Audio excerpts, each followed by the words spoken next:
بسم اللہ الرحمن الرحیم. ایاک نعبد و ایاک نستعین. میرے پاکستانیوں، آج میں صرف آپ سے بات کرنا چاہتا ہوں کشمیر کے اوپر. کشمیر کا سچویشن کیا ہے، اب تک ہم نے کیا کیا اور آگے ہم کیا کرنے جا رہے ہیں. یہ ضروری اس لیے ہے کہ یہ ایک اللہ کی طرف سے ہم ایک اس موڑ پہ کھڑے ہو گئے ہیں جو پاکستان کی یہ جو کشمیر پالیسی ہے اس کا ایک فیصلہ کن وقت آ گیا. تو اس لیے ضروری ہے کہ میں آپ ساری قوم کو اعتماد میں لوں اور آپ کو ایگزیکٹ سچویشن کا بتاؤں کہ ہماری قوم کیا کرنے جا رہی ہے. پہلے تو یہ آج ہم اس جگہ پہ کیوں کھڑے ہیں. جب میری حکومت آئی تو ہماری پہلی کوشش یہ تھی کہ ہم اس ملک میں امن پیدا کریں تاکہ ہم لوگوں کے لیے نوکریاں، تجارت بڑھائیں، روزگار کے مسئلے ہیں. بلکہ ہمارے مسئلے وہی ہیں جو کہ ہندوستان کے بھی ہیں.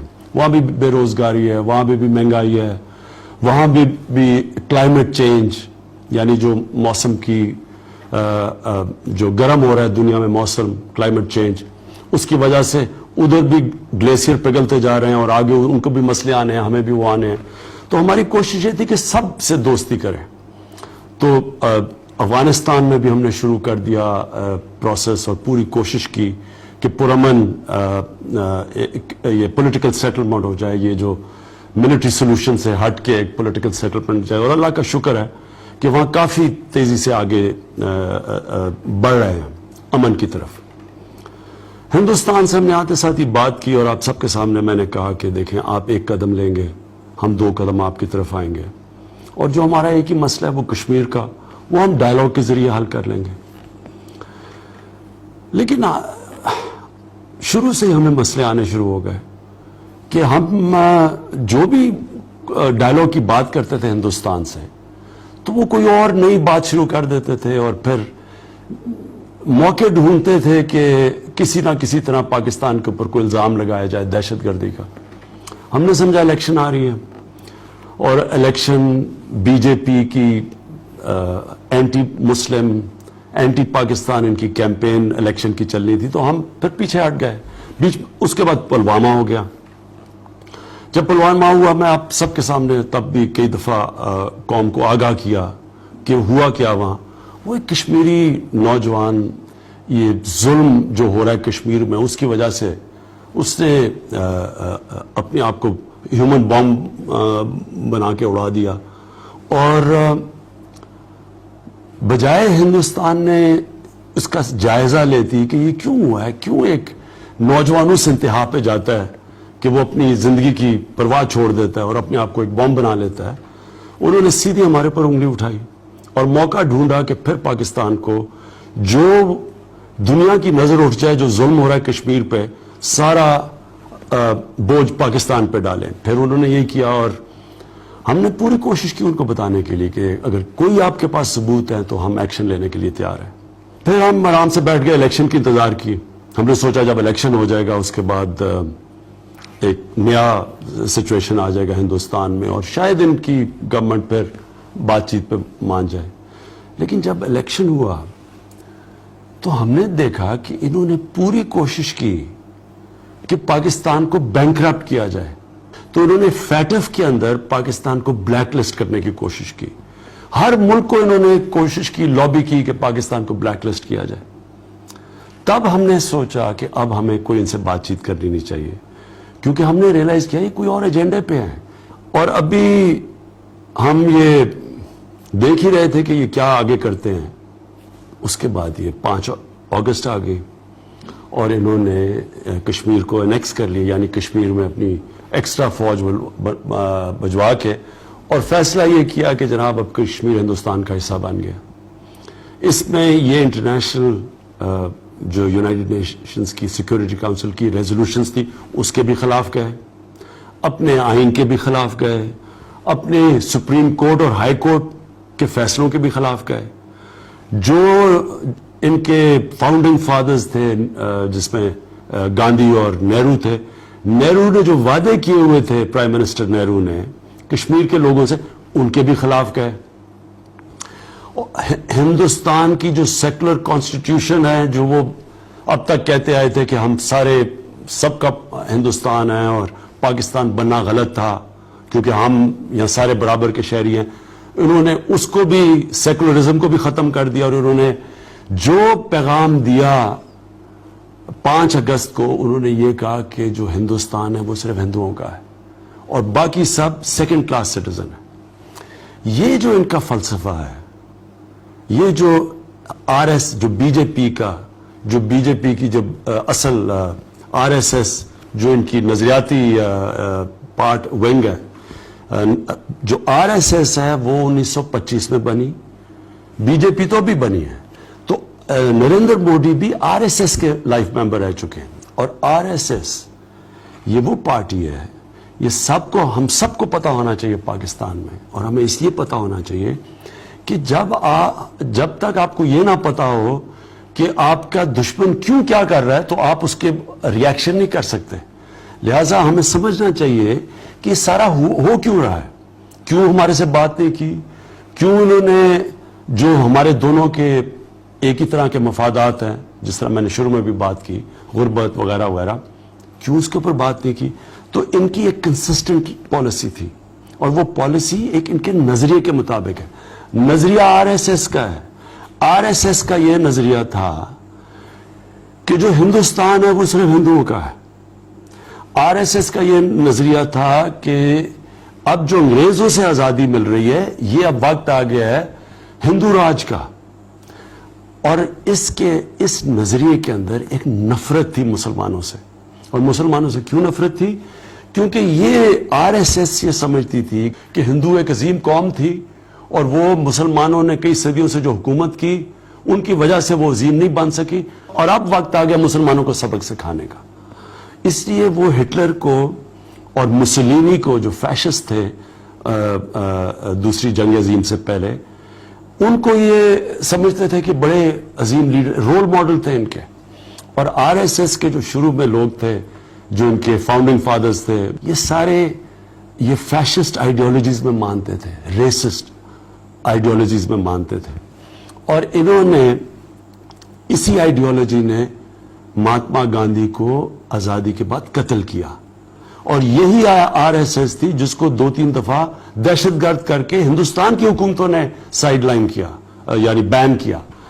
اور یہی آئیڈیالوجی تھی جو قائد اعظم نے دیکھ کے، جو ہندو مسلمان یونٹی کے ایمبیسڈر بنے ہوئے تھے، انہوں نے اسی آئیڈیالوجی کو دیکھ کے انہوں نے پاکستانی موومنٹ میں شرکت کی، اور انہوں نے تب مسلمانوں کو بتاتے رہے کہ یہ آپ انگریز کی غلامی سے ہندوؤں کی غلامی میں جا رہے ہیں، اس لیے آپ کو پاکستان ضرورت ہے۔ جب پرائم منسٹر نہرو گئے اس دنیا سے، تو آہستہ آہستہ ہندوستان میں یہ آئیڈیالوجی پھیلتی رہی، اور پھر اس آئیڈیالوجی نے بابری مسجد کو تباہ کیا، اس آئیڈیالوجی نے پھر گجرات کے اندر مسلمانوں کا قتل عام کیا۔ یہ وہ آئیڈیالوجی ہے جو لوگوں کو پکڑ پکڑ کے سڑکوں کے اوپر مارتی ہے، ڈنڈوں سے مارتے ہیں۔ RSS کے وہ لوگ جو پچھلے ہوم منسٹر، جو بی جے پی کے آنے سے پہلی جو گورنمنٹ تھی ہندوستان کی، کانگریس کی، ان کے ہوم منسٹر نے کہا کہ RSS کے کیمپ میں دہشت گرد پیدا ہو رہے ہیں، تیار کیے جا رہے ہیں۔ یہ وہ دہشت گرد ہیں جو سڑکوں پہ جا کے لوگوں کو مارتے ہیں، کرسچنز کے اوپر جو تشدد کیا، ان کے چرچز کے اوپر۔ یہ وہ آئیڈیالوجی ہے، اور یہ وہ آئیڈیالوجی ہے جو آج ہندوستان کے اوپر حکومت کر رہی ہے۔ ہمارے اور RSS کے نظریے میں کیا فرق ہے؟ ہمارا نظریہ آتا ہے قرآن سے اور نبی صلی اللہ علیہ وسلم کی سنت سے۔ جو نبی صلی اللہ علیہ وسلم کی سنت ہے وہ مدینہ کی ریاست تھی، اور مدینہ کی ریاست کے اندر ہمارے نبی نے سب کے ساتھ میثاق مدینہ سائن کیا۔ انہوں نے سینٹ کیتھرینز چرچ کے ساتھ ایک جو کانٹریکٹ سائن کیا کہ ہمیشہ قیامت تک ہم تمہاری عبادت گاہوں کو تحفظ دیں گے۔ حضرت علی کا واقعہ، حضرت علی رضی اللہ تعالیٰ کے مقام، ان کا جو مقام تھا اسلام میں، پھر خلیفہ وقت ہے، ایک اقلیتی شہری ان سے کیس جیت جاتا ہے۔ یہ کوئی آج کل کی دنیا میں بھی کوئی تصور نہیں کر سکتا۔ اس طرح کا اسلام نے تحفظ دیا تھا اپنی اقلیتوں کو، کیونکہ ہماری قرآن میں، دین میں تو کوئی زبردستی ہے ہی نہیں۔ اگر پاکستانی ناانصافی کرتا ہے اپنی اقلیتوں سے، ہم اپنے نظریے اور اپنے دین کے خلاف جاتے ہیں، لیکن اگر آر ایس ایس اور بی جے پی اقلیتوں سے ظلم کرتی ہے تو یہ ان کا نظریہ ہے. یہ ہے ہمارے میں اور ان میں فرق. نریندر مودی سے بہت بڑی غلطی ہو گئی، وہ میں آج آپ کو بتانا چاہتا ہوں، اور میں سمجھتا ہوں اور انشاءاللہ یہ وقت ثابت کرے گا کہ یہ کشمیر کے لوگوں کے لیے ایک تاریخی موقع مل گیا ہے آزاد ہونے کا، ان کی غلطی کی وجہ سے. اور غلطی ہوئی تکبر میں. دنیا کی تاریخ اٹھا کے دیکھ لیں، بڑے بڑے فرعون آئے دنیا میں، لیکن جو تکبر ہے وہ اس سے انہوں نے ایسی غلطیاں کی کہ ان کی تباہی آئی. اور تاریخ ہے دنیا کی، جو دو بہت بڑی پاورز تھیں، ہٹلر کی اور اس سے پہلے نپولین کی، دونوں اس تکبر کے اندر تباہ ہو گئی جب انہوں نے روس کو اٹیک کیا. تکبر کی وجہ سے میرے خیال میں نریندر مودی نے تاریخی بلنڈر کیا ہے، ہسٹوریکل بلنڈر. یہ اب دو چیزوں پہ یہ انہوں نے مان رکھ کے یہ کیا. ایک کہ یہ اتنا تشدد کریں گے کشمیریوں پہ کہ وہ چپ کر کے بیٹھ جائیں گے اور دنیا کچھ نہیں کہے گی. اور دوسرا ان کا پلان تھا کہ پاکستان کو آزاد کشمیر میں یہ کہیں گے کہ جناب یہ آزاد کشمیر سے دہشت گرد آ رہے ہیں، اسلامک ٹیررسٹ آ رہے ہیں. یہ جو انہوں نے ورڈز استعمال کرتے ہیں دنیا کو اپنے ساتھ ملانے کے لیے کہ جو ہمارا تو اسلامی دہشت گردی ہے، اسلامی دہشت گرد آ رہے ہیں، اور اس کی وجہ سے ہم مجبور ہیں یہاں کرنے کے لیے ان کو دہشت گرد مارنے کے لیے، عوام نہیں دہشت گرد مارنے کے لیے. اور دوسرا ہمیں پوری انفارمیشن مل چکی تھی کہ انہوں نے جس کو فالس فلیگ آپریشن کہتے ہیں کہ انہوں نے آزاد کشمیر میں کسی طرح کا، جس طرح بالا کوٹ پہ پلوامہ کے بعد حملہ کیا تھا، اس طرح انہوں نے حملہ کرنا تھا. اور دنیا کی نظر کشمیر سے اٹھا کے تو پاکستان پہ ڈال دے رہی تھی. ہماری کامیابی کدھر ہوئی ہے؟ اور اللہ کا شکر ہے کہ ہم دو چیزوں میں کامیاب ہو گئے. ایک، ہم نے ایک دم اس ایشو کو انٹرنیشنلائز کر دیا. ہم نے دنیا کے جو ہیڈ آف سٹیٹس تھے ان سے بات کی، ہم نے ان کی ایمبیسیز سے بات کی فوری طور پہ. ہم نے اپنے جو باہر پاکستانی تھے ان کو ہم نے میسج دی، جو ہیومن رائٹس آرگنائزیشنز تھی انہوں نے ڈیمونسٹریشنز کی.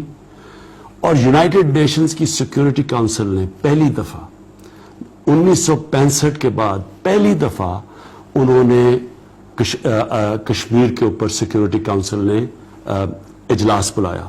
اور اس اجلاس کے صرف بلانے سے یہ ہوا کہ کشمیر انٹرنیشنلائز ہو گیا. وہ ایک ایشو جو کوئی دنیا میں بات کرنے کے لیے نہیں تیار تھا، دنیا نے اس کو ایک سمجھا کہ یہ انٹرنیشنل ڈسپیوٹ ہے. ایک تو یہ کامیابی ہو گئی، ایک آگاہ کر دیا دنیا کے جس طرح میں نے کہا ہیڈز آف سٹیٹس کو. اور تیسری چیز، انٹرنیشنل میڈیا کو ہم نے بار بار بتایا اور انٹرنیشنل میڈیا نے بھی اس کو اٹھا لیا. تو اس کی وجہ سے کشمیر انٹرنیشنلائز ہو گیا. جو نریندر مودی کی حکومت سمجھ رہی تھی نہیں ہوگا. دوسری چیز کیا ہوا کہ جو ان کا خیال تھا کہ ایک آزاد کشمیر میں کچھ موومنٹ کر کے، کچھ اٹیک کر کے اور کہیں کہ جی یہاں سے دہشت گرد آ رہے تھے اس لیے ہم سب کچھ کر رہے ہیں، وہ بھی ہم نے فوری طور پہ ہم نے ساری ایمبیسیز کو بتایا، ہم نے ساری دنیا کو بتایا کہ یہ کرنے جا رہے ہیں. پہلے سے ہم نے آگاہ کر دیا کہ یہ اب کریں گے. اس کے علاوہ ہماری فوج پوری طرح تیار ہو گئی. ہم نے اپنی فوج کو کہا، ہمیں انفارمیشن مل چکی تھی کہ کچھ کرنے لگے ہیں، ہماری فوج بھی پوری طرح تیار ہو گئی. تو وہ بھی ان کے لیے اب بڑا مشکل ہوگا کہ اب کسی قسم کا آپریشن کریں آزاد کشمیر میں، حالانکہ ہم پوری طرح تیار ہیں. میں پاکستان میڈیا کا بھی شکریہ ادا کرنا چاہتا ہوں اور ان کو خراج تحسین پیش کرنا چاہتا ہوں کہ اس سارے 5 اگست کے بعد جو جس طرح کا رول آپ نے پلے کیا اور جس طرح آپ نے اس ایشو کو اٹھایا ہے اور جس طرح آپ کی وجہ سے انٹرنیشنل میڈیا کو بھی سمجھ آئی ہے کہ یہ جو آر ایس ایس کی آئیڈیالوجی کیا ہے. اور میں یہ چاہتا ہوں کہ آپ کا بھی بہت بڑا رول ہے اب کہ یہ جو اب کشمیر کے اندر جو ظلم اور تشدد ہو رہا ہے، آپ نے یہ جو ہماری اب تحریک چلے گی اور انشاءاللہ یہ چلے گی جب تک کشمیر آزاد نہیں ہوتا، آپ نے اپنا رول پلے کرنا ہے. اب ہم نے کرنا کیا ہے؟ یہ تو سچویشن اب ہے، آگے کیا کرنا ہے؟ میں سمجھتا ہوں کہ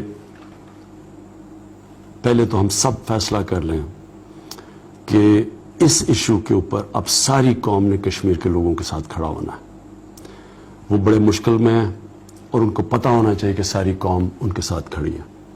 اس کے لیے کیا قدم اٹھانے ہیں؟ سب سے پہلے تو جس طرح میں نے پہلے کہا, میں کشمیر کا امبیسڈر بنوں گا دنیا میں کشمیر کا جو حالات ہیں, جو پیغام ہیں, جو سچویشن ہے, وہ میں دنیا میں لے کے جاؤں گا, دنیا کے میڈیا پہ اٹھاؤں گا. جن ہیڈز آف اسٹیٹ سے ابھی تک میری بات ہو چکی ہے ان سب کو میں نے آگاہ کیا, اور آگے بھی انشاءاللہ جن سے بات ہوگی میں ان کو سب کو بتاؤں گا کہ کشمیر میں ہو کیا رہا ہے اور ہمارا مقابلہ کس سے ہو رہا ہے. یہ کوئی عام حکومت نہیں ہے, یہ ایک ایسی حکومت ہے جو کہ ایک ایسے خوفناک نظریے پہ, آئیڈیالوجی پہ چل رہی ہے جس نے پہلے دنیا میں بڑی تباہی مچائی ہے.